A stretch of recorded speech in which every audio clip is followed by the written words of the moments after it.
kids doesn't mean they can't be good or at least mediocre.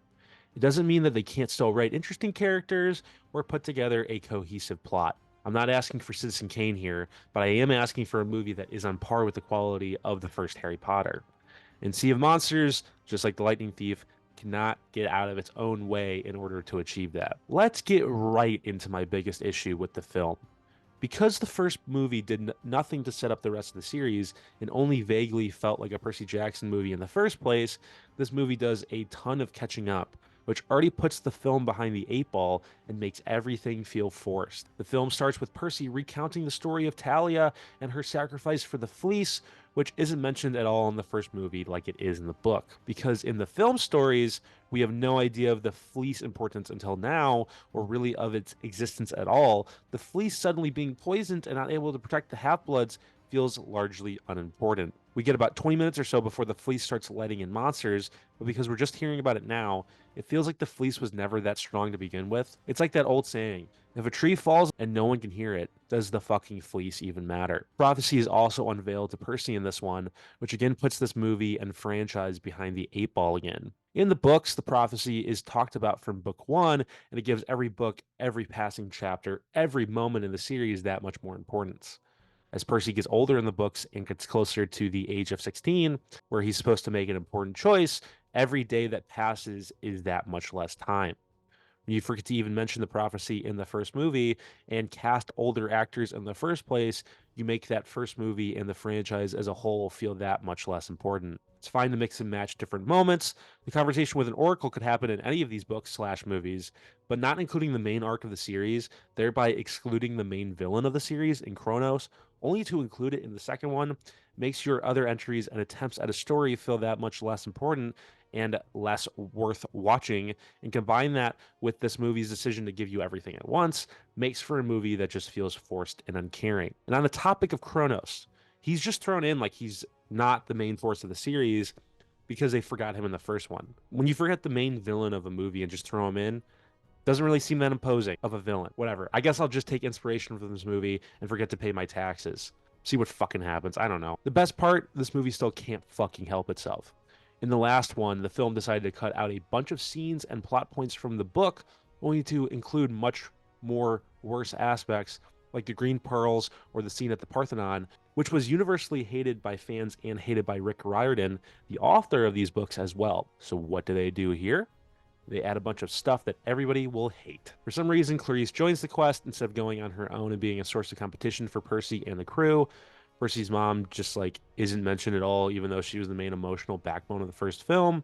We're told that Riptide, Percy's sword, used to be Poseidon's. Why does Poseidon, a god, need a sword? I don't know. They also go to DC for some reason, and they make Hermes care about Luke way too much, which kind of goes against the whole idea of the gods in the series in the first place. The absence of certain features and aspects and the forcing of others makes this movie feel like a YA version of Rise of Skywalker. The filmmakers try to make up for the mistakes of the first film, which in a result creates new ones for this film. On to my smaller things about this film. The performances are all fine in this movie. Logan Lerman is great, and I wish he got more roles because he really kills it as Percy in the series.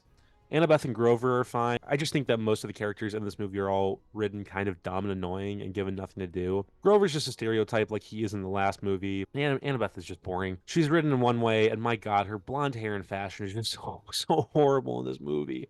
It was like a producer had a grudge against the actress and was trying to convince people Alexandra Daddario is unattractive. Annabeth and Percy also just have zero chemistry, which is super depressing and disappointing. The only characters/actors who feel like they're allowed to have any fun is Nathan Fillion as Hermes and Stanley Tucci as Dionysus, which is god tier, pun intended, casting. But they're in the movie for like 5 minutes, and it's too little too late. Shit just kind of happens in this movie, the action blows, and moments don't feel as important as they should. This majestic creature just shows up, and the moment feels rushed as shit. That's it. That's Luke's yacht. What do we do? Swim? But it's water. Dad'll help. Hey, Dad. We're trying to save Camp Half-Blood and rescue a satyr named Grover. And we could really use your help getting to that ship out there.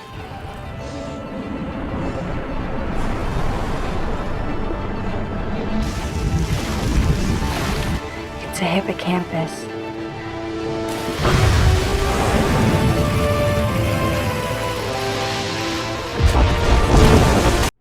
How does this dude even know that they're out of the prison? The surfing of the water while Luke is on the water with him might be one of the funnier jumpings of the shark I've ever seen.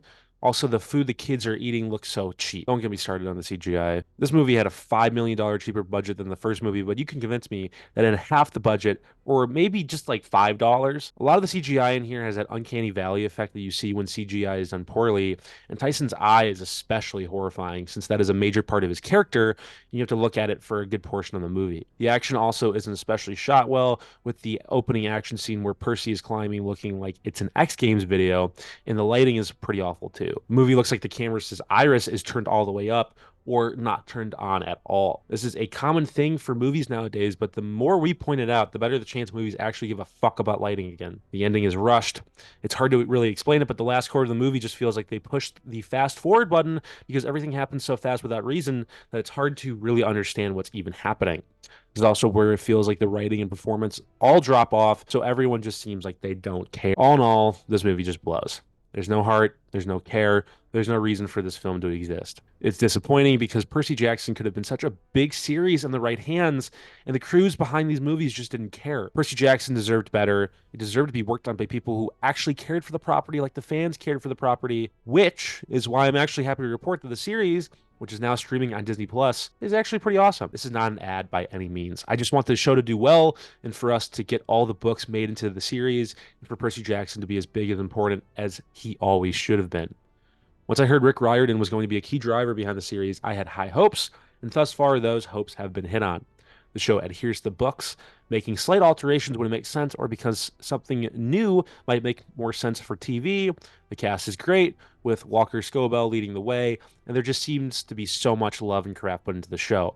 I've looked forward to it every week so far, and I will look forward to it as long as they keep it up. If the show continues to be good and is able to adapt the whole book series, these movies will be just seen as an unfortunate stepping stone in the path to the series' success. They'll join the long list of half-assed YA adaptations that never got to finish the series and will be forgotten. Right now, they just look all the more disappointing, especially as the TV series gets so many things right. I simply just find a series like this more disappointing than a series like Divergent. Percy Jackson had a simple story, clear arcs, memorable characters, and a built-in fascination with all things Greek gods a lot of people had. But due to a lack of care and ingenuity, and simply not abiding by the original text and work of the author, the movies failed, and honestly, thank God they did. That was another pun. Movies made with a total lack of care or love for their source material should not be successful and should not get to make oodles of money. Unless, of course, this is the Star Wars franchise. All right, everybody, please leave a like.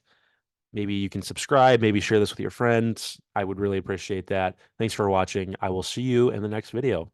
Bye-bye.